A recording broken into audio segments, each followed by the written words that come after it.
Bien-aimés dans le Seigneur, bonjour.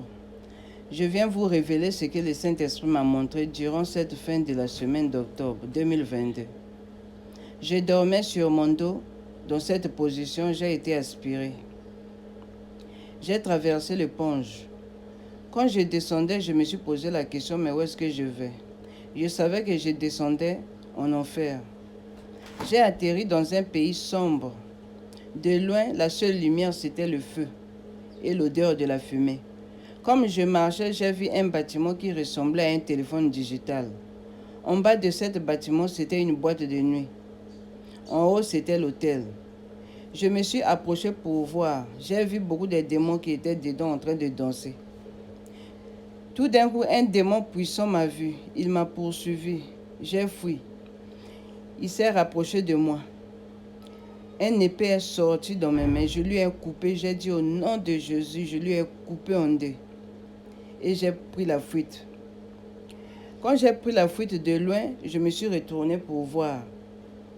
J'ai vu ce démon, il s'est reconstruit. Un autre démon était venu à son secours. Je marchais par surprise, je vois un homme très maigre qui me suivait. Je lui ai demandé 2 fois, pourquoi tu me suis? Il avait porté un chapeau. Son pied gauche était bandé de l'orteil jusqu'aux cuisses. Quand il a soulevé son chapeau, j'ai vu son visage. Je ne le connais pas. Il avait un visage souffrant. Il pleurait. Ensuite, il m'a dit qu'il s'appelait Yekeme. C'était un soldat. J'avais fouillé son nom, Yekeme, là dans Facebook. J'ai retrouvé ce nom et le même visage. Il était aussi soldat. Chose étrange. Je marchais pour voir, chercher comment sortir de cette merde, ce pays sombre. Comme je marchais, j'ai vu des maisons sans fin en rangée et des ruelles. Ces maisons ressemblaient à des studios, comme des prisons. C'était face à face, il y avait des grilles. Je regardais par surprise, je vois un monsieur. Je lui ai reconnu, il est mort depuis longtemps. Il était désespéré. Je pouvais lire sur son visage sa souffrance. J'ai continué à marcher pour regarder les prisonniers qui étaient dedans, dans ces cachots-là. J'ai vu beaucoup de jeunes, leurs visages étaient tristes dans les ténèbres.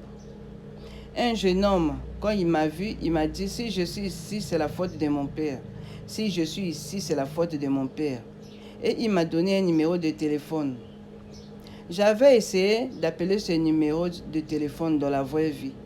Un vieux papa m'avait répondu. Je lui ai dit, tu ne me connais pas, monsieur, moi aussi je ne te connais pas, mais on m'a donné ce numéro dans mon rêve par votre fils. Ce monsieur, au lieu de me répondre dans la sympathie, il m'a traité de sorcière et il m'a raccroché au nez. J'ai encore insisté d'appeler ce numéro. Le téléphone sonnait, personne n'y raccrochait. Le lendemain, quand j'ai encore essayé d'appeler ce numéro, le téléphone était éteint. Comme je regardais ces jeunes, j'ai fini par comprendre qu'ils étaient sacrifiés par leur famille et leurs parents sur la terre. Et un verset biblique m'est venu à l'esprit. C'est dans Jérémie 5, versets 26 à 30. Car il se trouve parmi mon peuple des méchants qui dressent des pièges, et tendent des filets et prennent des hommes. Des choses horribles, abominables se font dans le pays. Parole de l'Éternel. Mes bien-aimés, quand je regardais ces jeunes dans ce cachot, j'avais l'impression que leur gorge était desséchée par la soif. Ils paraissaient mieux, ils cherchaient la mort, mais la mort n'existe plus.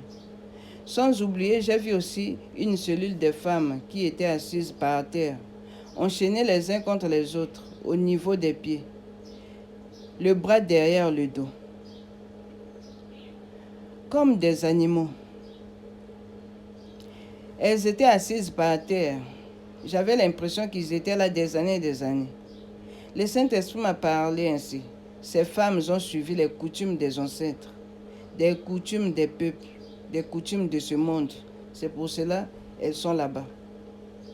Après cela, je me suis retrouvée dans une maison sans fin. avec des couloirs.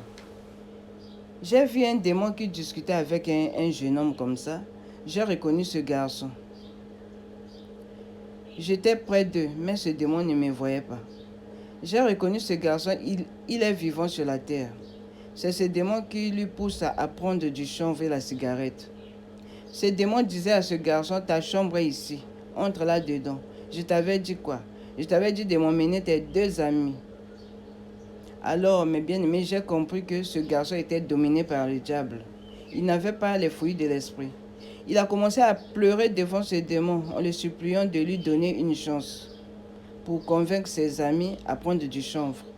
J'ai quitté cet endroit et je voyais plusieurs feux de loin. Ce pays était vraiment sombre, ténébreux. J'ai vu un grand stade de football. Des démons jouaient au foot avec violence. Dès que je voyais un démon, je me cachais. Alors je me suis retrouvé dans une forêt ténébreuse. J'ai vu un démon à la taille d'un arbre qui mettait toutes sortes, toutes les catégories des insectes dans des trous.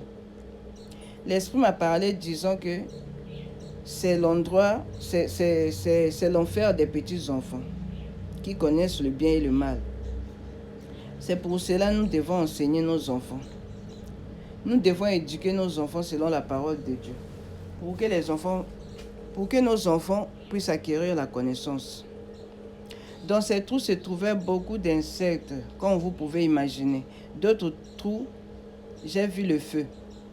Dès que ce démon m'a vu, j'ai couru. Il m'a suivi. Il avait la taille d'un arbre. Son corps poilu. Il était comme un animal. Ses pieds ressemblaient aux pieds du cheval, avec des ongles, comme des couteaux à 2 tranchants. Il m'a suivi, j'ai couru jusqu'à atteindre une porte lumineuse. Et je me suis réveillé. Mes bien-aimés, nous devons beaucoup prier et respecter les commandements de Dieu. Celui qui t'aime, tu l'aimes. Celui qui ne t'aime pas, reste dans ton coin. Ne force pas les amitiés.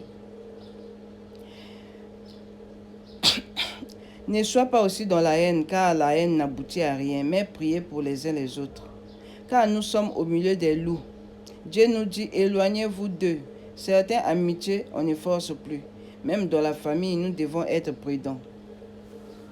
Nous devons veiller à ce que l'amour et la charité se manifestent au milieu de nous. Car certaines personnes sont des loups sur la terre. Certaines personnes sacrifient les autres sans pitié. Les gens qui meurent dans le péché, ils atterrissent dans ces mondes-là. Ces mondes démoniaques en enfer. Tout le monde ne brûle pas dans le feu.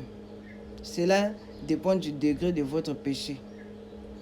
D'autres meurent par la soif dans un lieu désert. D'autres meurent dans des trous avec des insectes. Ils sont là, mais ils ne meurent pas aussi. En enfer, personne ne meurt. La mort n'existe pas. Tu souffres, mais tu ne meurs pas. D'autres dans les prisons et maltraités par les démons. Les prostituées, nuit et jour, les démons sont en train de leur violer. Elles sont devenues semblables à des moutons. Donnons notre vie à Jésus, mes bien-aimés. Donnons notre vie à Jésus. Lisons les Écritures chaque jour pour connaître la vérité.